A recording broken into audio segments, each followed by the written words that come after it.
आता काय बघायचं आपल्याला, work done by graph. Work done by graph काय असतं? वर्क डन बाय ग्राफ बघा, जर आपल्याला फोर्स आणि डिस्प्लेसमेंटचा ग्राफ दिला, कोणाचा ग्राफ दिला? फोर्स आणि डिस्प्लेसमेंटचा ग्राफ दिला, तर त्याचा शेडेड एरिया काढला. कशा काय काढला आपण? त्याचा शेडेड एरिया काढला, तर तो काय देतो आपल्याला? Work done. तो काय देतो आपल्याला? Work done. का बरं असं बोललं गेलं? कारण वर्क डन इज काय असतं? फोर्स इंटू डिस्प्लेसमेंट, या दोघांचा प्रोडक्ट काय आला पाहिजे? Work done. मग एरिया काढताना आपण काय करतो? त्याचा प्रोडक्टच करत असतो. चला मग सिंपल क्वेश्चन आहे, ऑलरेडी भरपूर क्वेश्चन आपण असे सॉल्व्ह केले. बघा सिंपल क्वेश्चन, हा फोर्स आहे, हा डिस्प्लेसमेंट आहे. मी असं म्हटलं इथून, ठीक आहे, इथून 2 न्यूटन आहे आणि इथून म्हटलं 5 आहे, ठीक आहे. डिस्प्लेसमेंट किती? 5 आहे. म्हणजे इकडून सुरू झाला. व्हेरिएबल कोण आहे याच्यात? व्हेरिएबल कोण आहे? डिस्प्लेसमेंट आहे ना. फोर्स काय आहे? कॉन्स्टंट आहे. जर कॉन्स्टंट असेल तर आपण म्हटलं कोणत्या ऍक्सिसला जर पॅरलल असेल, अनदर ऍक्सिस सोबत काय असतो? तो कॉन्स्टंट असतो. जो कॉन्स्टंट असतो दुसऱ्या ऍक्सिस बरोबर काय असतो? पॅरलल असतो. हा कॉन्स्टंट म्हणून तो दुसऱ्या ऍक्सिस सोबत काय पॅरलल. फोर्स काय झाला? कॉन्स्टंट. मग फोर्स जर कॉन्स्टंट झाला तर तुम्ही काय म्हणू शकता? डब्ल्यू काय? F into DS. चला, एफ किती रे? 2 आहे. आता डीएस काढायचं आहे. कुठून सुरू झाला रे? 0 ते 5. याचा शेडेड एरिया काढायचा ना. याचा काय काढायचं आपल्याला? शेडेड एरिया काढायचा आहे. 0 टू किती झाला? 5 झाला. युनिट किती झाला? 10 युनिट किती झाला? 10 जूल. आता सध्याला मी क्लॉकवाईज अँटी क्लॉकवाईज घेऊन चालत नाही.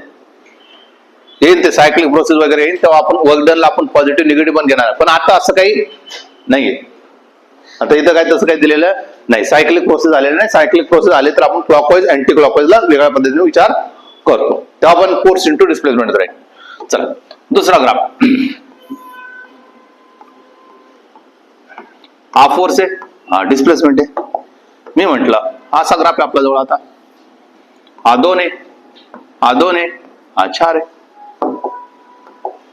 याचा शेडेड एरिया काढला तर काय भेटेल मला? वर्क डन भेटेल ना. चला, वर्क डन काय? Force into displacement. चला, इथं काय दिसतंय आपल्याला? ट्रायंगल दिसतंय. इथं काय दिसतं आपल्याला? ट्रायंगल दिसतंय. तर ट्रायंगल म्हटल्यानंतर काय? 1/2 जस्ट किती आहे? 4 आहे. इंटू किती? 2 आहे. 2 टू गेट कॅन्सल. काय आलं? 4. काय डाऊट आहे? नेक्स्ट. अशाच पॅटर्न मधले क्वेश्चन तुम्हाला दिसणार तिथं.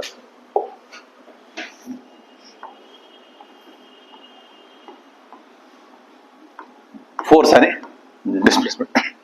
ग्राफचे पॅटर्न पण फिक्स असतात यांचे. फक्त व्हॅल्यू चेंज करतील. 4 आणि 6. आता याचा शेडेड एरिया काढायचा आहे. याचा काय करायचं आपला? शेडेड एरिया काढायचं. कसं काढणार शेडेड एरिया?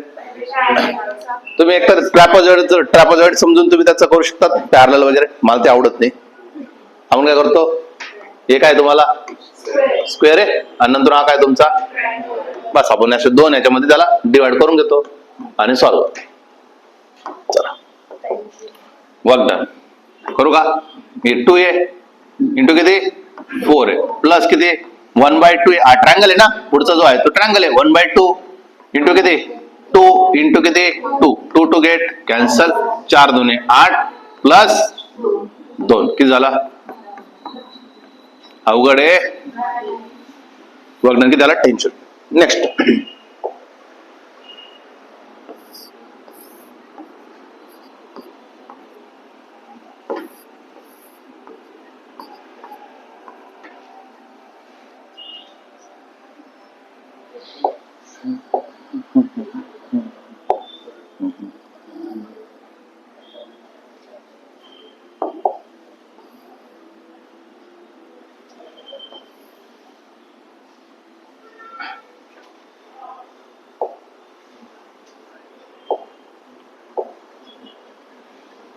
इथून हा झाला तुमचा 1 आणि इथून आहे तुमचा सपोज 5. इथून सुरू झाला 1 आणि इथून सुरू झाला तुमचा 5. कळालं? मग याचा जर मी विचारलं काय रे, याचा शेडेड एरिया काढायला ना मला. या शेडेड एरिया काढायला फोर्स आणि डिस्प्लेसमेंट दाखव सर.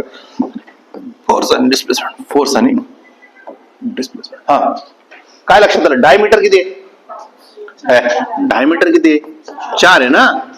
डायमीटर किती? 1 आणि 5 यांच्यामधलं डायमीटर किती झाला? 5 झाला, सॉरी 4 झाला. रेडियस किती होऊन जाईल? पण काय आहे ते? सर्कल आहे. अरे आपण ते सर्कल आहे, सर्कल म्हटलं तर एरिया DW काय होऊन जाईल? पाय आर स्क्वेअर बनेल. पायची वाले तुम्ही 3.14 करू शकतात. आर चे किती? 2 घ्यावं लागेल ना. 2 चा स्क्वेअर म्हणजे किती झाला? 3.14 इंटू 4. हे फिक्स असतं. 4 ने 4 पाय लक्षात ठेवायचं. 4 पायची वाले किती असते? 12.56. किती असतं? 12.56. लक्षात ठेवा. 4 पायची वाले 4 पायची वाले किती असते? 12.56. भरपूर ठिकाणी लागतं कारण की 4/3 पाय आर क्यूब वगैरे आपण घेतो ना, तेव्हा 4 पायची व्हॅल्यू डायरेक्ट लक्षात ठेवायची. आपलं किती? 12.56. चला या इथं. आता इथं म्हणजे मी हा 2 आहे, इथं मी म्हटलं 4 आहे, इथं मी म्हटलं 1 ने स्टार्ट झाला, इथं सपोज जर कितीने 7 ने स्टार्ट झाला. ठीक आहे. हा काय रे? इलिप्स आहे. हा काय तुमच्यासाठी? इलिप्स आहे. तर काय करणार आहे? तुम्हाला जर विचारला हा वर्टिकल किती आहे? 6 आहे. हे काय झालं? 6 काय झालं तुमचं? डायमीटर झाला. डायमीटर किती झाला? 6 झाला. रेडियस किती होऊन जाईल? 3 होऊन जाईल ना. रेडियस किती होऊन जाईल? 3. ओके, रेडियस तुमचा 3 होऊन जाईल. नेक्स्ट या साईडला मी असं बघितलं, असं किती होईल तुमचा? 2 होऊन जाईल. डायमीटर किती झाला तुमचा? 2 झाला. तर रेडियस किती होऊन जाईल? 1. रेडियस किती होऊन जाईल? 1. कळालं का? मग मी काय म्हटलं, याचा शेडेड एरिया काढायचा. कोणाचा? मधला शेडेड एरिया काढायचा. हा मधला शेडेड एरिया काढायचा आपल्याला. आता हा जर मधला शेडेड एरिया काढायचा, सर्कल नाही ना. सर्कल असतं तुम्ही काय लावलं असतं? पाय आर स्क्वेअर. हा काय सर्कल नाहीये, मग तुम्ही काय करणार? पाय इंटू ए इंटू बी म्हणणार. काय म्हणणार आता? पाय इंटू ए इंटू बी. ए म्हणजेच काय? कोणते घ्या तुम्ही, व्हर्टिकलला ए म्हणा, हॉरिझॉन्टलला ए म्हणा, कोणतरी म्हणा. चला पाय जसा असता पायची व्हॅल्यू किती? 3.14. ए ची व्हॅल्यू किती म्हटलं मी? 1. आणि बी ची व्हॅल्यू किती? 3 ने मल्टिप्लाय करणे. बाकी कॅल्क्युलेशन होऊन जाईल. युनिट कशामध्ये येईल? काय डाऊट आहे? सिंपल आहे. शेडेड एरिया काढायचा म्हणजेच काय? फोर्स आणि डिस्प्लेसमेंटचा शेडेड एरिया काढणे म्हणजेच काय? वर्क डन आहे. सिंपल कॉन्सेप्ट आहे.